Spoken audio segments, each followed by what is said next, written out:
रविवार को शाम को 5 बजे 5 मिनट तक ऐसे लोगों का आभार व्यक्त करें। और आभार कैसे व्यक्त करेंगे? ताली बजा करके, थाली बजा करके, घंटी बजा करके हम उनके प्रति अपनी कृतज्ञता व्यक्त करें। 5 स्टेप, 5 बिंदुओं का हमने प्लान बनाया है कि हम आने वाले दिनों में दिल्ली में कोरोना को कैसे नियंत्रित करेंगे। 5T प्लान है। पहला टी है टेस्टिंग। हमने ये देखा कि जिन जिन देशों ने टेस्टिंग नहीं की, वो जब कोरोना फैल गया तो उसको कोरोना को नियंत्रित नहीं कर पाए। अगर आप टेस्टिंग ही नहीं करेंगे, आपको पता ही नहीं चलेगा कि कहां कहां किस किस घर में कोरोना फैला हुआ है। और अगर आप टेस्टिंग नहीं करेंगे और कोरोना फैलता गया नीचे, एक आदमी दूसरे को, दूसरा तीसरे को, और इस तरह से ये चारों तरफ फैल जाएगा। हम साउथ कोरिया का एग्जाम्पल देखते हैं कि साउथ कोरिया ने किस तरह से बहुत बड़े स्तर के ऊपर टेस्टिंग कर करके उन्होंने एक एक आदमी को आइडेंटिफाई किया। तो उस तरह से जितने हमारे ऐसे एरियाज हैं, उन एरियाज के अंदर हम ज़्यादा रैपिड टेस्ट को ज़्यादा इस्तेमाल करके वहाँ पे रैंडम टेस्ट कराएंगे, ताकि हमें पता चल सके कि कोरोना कहीं वहाँ ज़्यादा फैल तो नहीं रहा और हमें पता ही ना चले। तो रैपिड टेस्ट को इस्तेमाल किया जाएगा और जो डिटेल्ड टेस्ट होते हैं उनको भी इस्तेमाल किया जाएगा। ताली बजा करके, थाली बजा करके, घंटी बजा करके। दूसरा हमारा टी है, दूसरी बिंदु है ट्रेसिंग। हमने पता कर लिया कि ये आदमी कोरोना पॉजिटिव है। अब ये व्यक्ति किस किस से मिला, 14 दिन में किस किस से मिला, उनको सबको आइडेंटिफाई करते हैं। हमारी टीम बहुत एफिशिएंट टीम है, हमारे अफसरों की, डॉक्टर्स की, वो आइडेंटिफाई करती है और उन सब लोगों को सेल्फ क्वारंटाइन में डाल दिया जाता है। उनको कहा जाता है कि आप घर से बाहर नहीं निकलोगे। ये ट्रेसिंग अभी तक दिल्ली के अंदर बहुत अच्छे स्तर के ऊपर चल रही है। अब हमने पुलिस की मदद भी लेनी चालू की है। एक आदमी पॉजिटिव निकला, उसने हमें बताया जी पिछले 14 दिन के अंदर मैं इन 100 लोगों से मिला था। हमने उन 100 लोगों को कहा कि भाई आप अब सेल्फ क्वारंटाइन में घर में 14 दिन रहोगे। अब वो 14 दिन घर में रह रहे हैं कि नहीं रह रहे, इसके लिए हम पुलिस की मदद लेते हैं। पुलिस को हमने अभी तक 27,702 लोगों के फोन नंबर दिए हैं, ये पता करने के लिए कि वो जो सेल्फ क्वारंटाइन वाले हैं वो घर में रह रहे हैं कि नहीं रह रहे। उनके फोन से पता चल जाता है कि फोन का मूवमेंट तो नहीं हो रहा, वो घर में रह रहे हैं कि नहीं रह रहे। उसके ऊपर फिर मॉनिटरिंग कर रहे हैं। ताली बजा करके, थाली बजा करके, घंटी बजा करके। ये सारे मिला के 2950 बेड्स बनते हैं। आज दिल्ली में 525 पेशेंट्स हैं।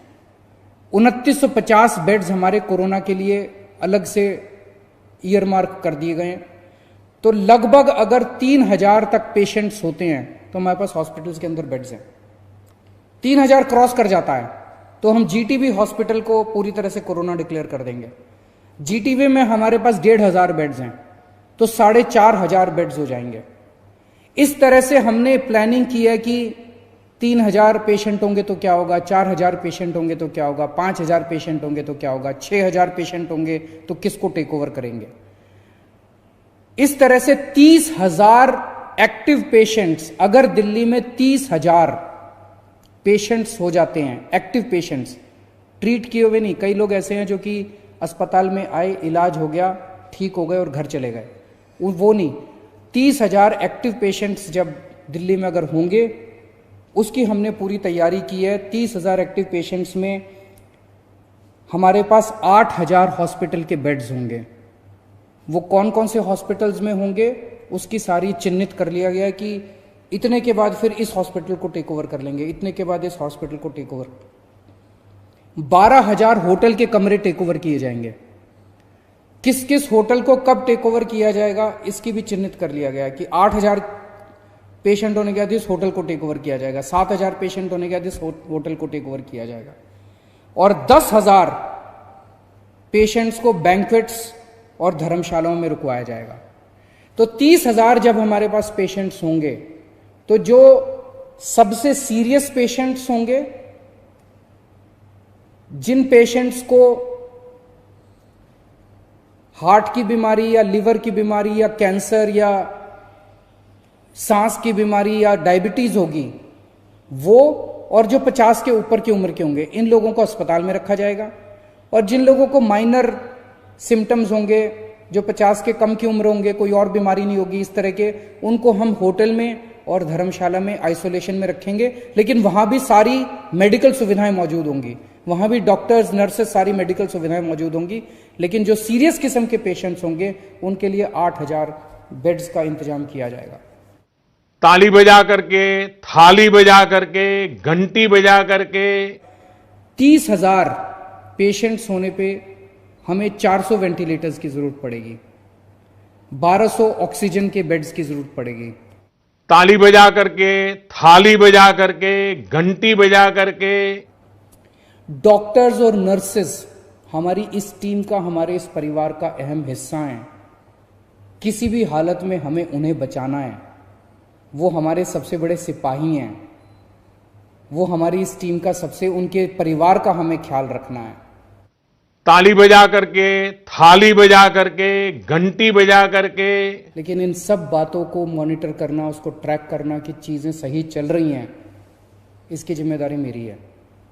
दिल्ली के अंदर 24 घंटे मोमेंट टू मोमेंट ट्रैक करना कि जो पूरा हमने प्लान बनाया वो प्लान उसके हिसाब से चल रहा है, इसकी जिम्मेदारी मेरी है। वो 24 घंटे मैं ट्रैकिंग कर रहा हूँ, मैं मॉनिटर कर रहा हूँ और मैं इसके ऊपर नज़र रखूंगा। ताली बजा करके, थाली बजा करके, घंटी बजा करके हम उनके प्रति अपनी कृतज्ञता व्यक्त करें, उनका हौसला बढ़ाएं।